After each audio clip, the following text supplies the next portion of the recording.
உங்கள் favourite TV ஷோக்களை இனி miss பண்ண தேவையில்லை. ஜீ5 இல் முற்றிலும் இலவசமாக காணுங்கள். இங்கேயும் எப்பொழுதும். ஹஸ்பண்ட் சார், குடிக்க ஏதாவது கொண்டு வரட்டுமா? அதெல்லாம் ஒண்ணும் வேண்டாம் மாரி. மாரி, உன்கிட்ட ஒண்ணு கேட்கணும். என்னன்னு சொல்லுங்க ஹஸ்பண்ட் சார். எனக்கு ஏதாவது ஆபத்துனா அது முன்னாடியே உனக்கு கனவா வரும்ல? எனக்கு இப்ப நடந்த ஆக்சிடென்ட் உனக்கு கனவா வரலையா?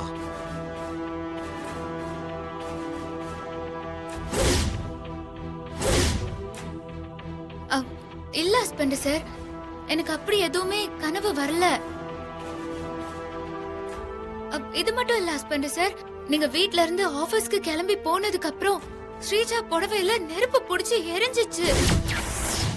அப்புறம் பூங்குன்றன் சார் போன் பண்ணிருந்தாரு. பால்கனில இருந்து பெரிய பூத்தொட்டி செண்பகவல்லி அக்கா தலை மேல விழ போச்சா.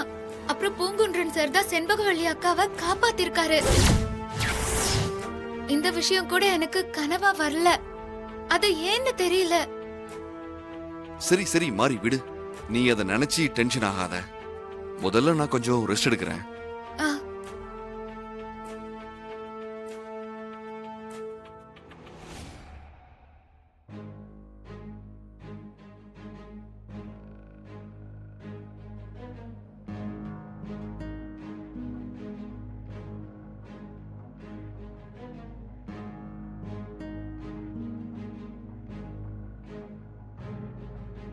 ஹஸ்பண்ட் சாருக்கு ஆக்சிடென்ட் ஆனது, ஸ்ரீஜா புடவையில நெருப்பு புடிச்சது, செண்பகவல்லி அக்கா தலை மேல பூத்தொட்டி விழ பார்த்தது, இதெல்லாம் ஏன் முன்னாடியே கனவா வரல? ஏதோ தப்பு நடக்குது. அது என்னவா இருக்கும்? கால பைரவருக்கு பூஜை பண்றேன்னு சொல்லிட்டு நீங்க ரூமுக்குள்ள போய் கதவை சாத்திட்டீங்க மாதாஜி. ஆனா இந்த வீட்டுக்குள்ள என்னென்னமோ நடந்து போச்சு தெரியுங்களா? என்ன சொல்றப்பா நீ? நீங்க எல்லாரும் இப்படி வருத்தப்படுற அளவுக்கு அப்படி என்னப்பா நடந்துச்சு? கிச்சன்ல சமைச்சிட்டு இருந்த ஸ்ரீஜாவோட புடவையில திடீர்னு நெருப்பு பிடிச்சிச்சு தெரியுமா? அப்படியா? அம்மாடி ஸ்ரீஜா, அடுப்பு கிட்ட நின்னு வேலை செய்யும் போது புடவை முந்தானைய பத்திரமா இழுத்து சொருகிட்டு வேலை பார்க்கணுமா? என் முந்தான அடுப்புல பட்டு ஒன்னும் தீ பிடிக்கல.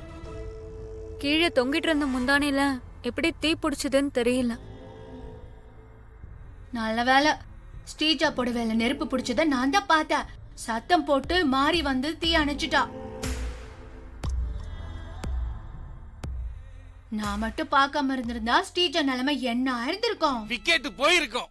நான் கும்பிட்ட கால பைரவர் தான் ஸ்ரீஜாவை ஆபத்துல இருந்து காப்பாத்திருக்காரு. வீட்லதான் ஸ்ரீஜாவுக்கு இப்படி ஒரு ஃபயர் ஆக்சிடென்ட் நடந்துச்சுன்னா சூர்யா மாப்பிளைக்கு கார்ல ஆக்சிடென்ட் ஆயிடுச்சு மாதாஜி. என்னது? சூர்யா தம்பிக்கு ஆக்சிடென்ட் ஆயிடுச்சா? ஆமா, வீட்ல ஸ்ரீஜாக்கு இப்படி ஆயிப்போச்சு. அதே நேரத்துல வெளியில போன சூர்யாவுக்கும் ஆக்சிடென்ட் ஆயிருச்சு. ஒரே சமயத்துல ஏன் இப்படிலாம் நடக்குதுன்னு நாங்க எல்லாரும் பயத்திலயும் குழப்பத்திலயும் இருக்கோம். ஆமா, இப்போ சூர்யா தம்பி எப்படி இருக்காரு? அவரு நல்லா இருக்காருல்ல? சூர்யா மாமாக்கு பெருசாலாம் ஒன்னும் அடிபடல. அவருக்கு லேசான காயம்தான். ரூம்ல தான் அவர் ரெஸ்ட் எடுத்துட்டு இருக்காரு. சூர்யா தம்பிய நான் கும்பிட்ட அந்த கால பைரவர் தான் காப்பாத்திருக்காரு.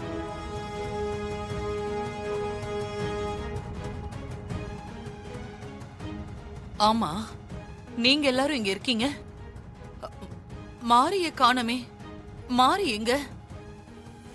மேல சூர்யா தம்பி கூட மாரி பேசிட்டு இருக்காளோ?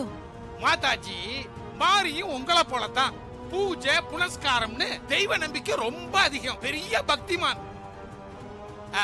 வீட்ல அடுத்தடுத்து இப்படி சம்பவங்கள் நடந்துட்டு இருக்கிறதுனால அம்மங்கிட்ட முறையிடுறதுக்கு கோயிலுக்கு போயிருக்குது. ரொம்ப நல்ல விஷயம்தான். காசி விஸ்வநாதா காப்பாத்துப்பா. கால பைரவா இந்த குடும்பத்தை நல்லபடியா காப்பாத்துப்பா. காப்பாத்திட்டாலும்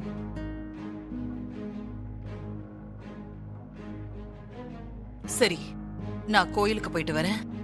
ஓம் நம சிவாய. ஏங்க நில்லுங்க. காலையில இருந்து நீங்க எதுவுமே சாப்பிடலாம்ல, முதல்ல சாப்பிட்டு போங்க. வேண்டாமா, நான் கோயிலுக்கு போயிட்டு விரதத்தை முடிச்சிட்டு வந்து சாப்பிடுறேம்மா. ம்.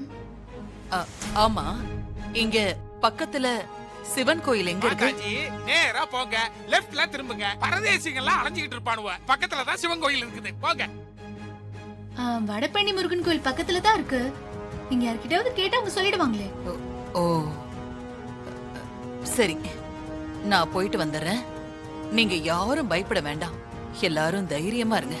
ம். எல்லாம் அந்த சிவன் பார்த்து பாரு. ஓம் நம சிவாய.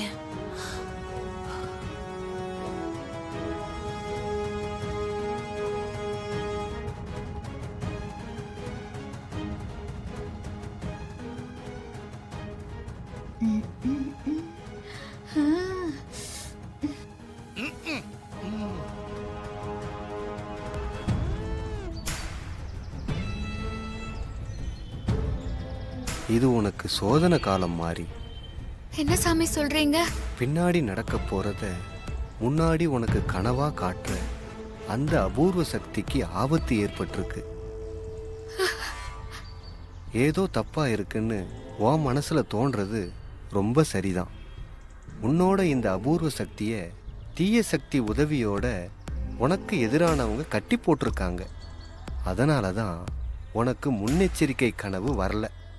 இப்ப என்ன பண்றது சாமி? 30 நாள், அதாவது இந்த அமாவாசையில இருந்து அடுத்து வர்ற அமாவாசை வரைக்கும் உன்னோட அபூர்வ சக்தி வேலை செய்யாது.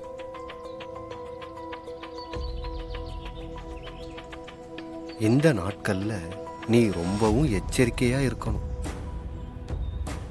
உனக்கு எதிரா ஏதோ நடக்க போகுது, அது உனக்கு தெரியக்கூடாதுன்னு தான் உன்னோட அபூர்வ சக்திய உன்னை அழிக்க நினைக்கிறவங்க கட்டுப்படுத்தி வச்சிருக்காங்க.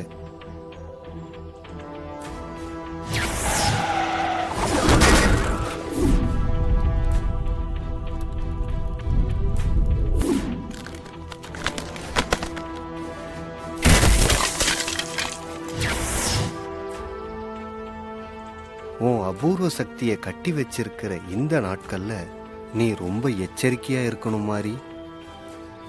நீ கவலைப்படாத, அம்மன் எப்பவும் உனக்கு துணையா இருப்பா.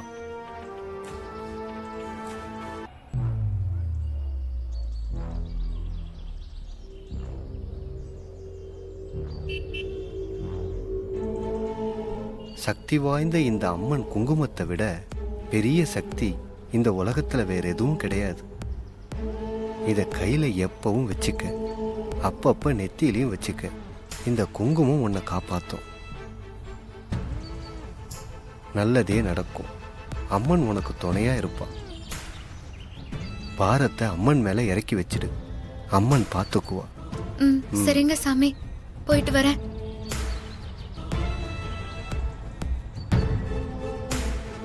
நான் போயிட்டு வரேன் சாமி. நல்லது, போயிட்டு வாம்மா. ஜீ5 ஆப்பை டவுன்லோட் செய்து அனைத்து எபிசோடுகளையும் இலவசமாக பாருங்க.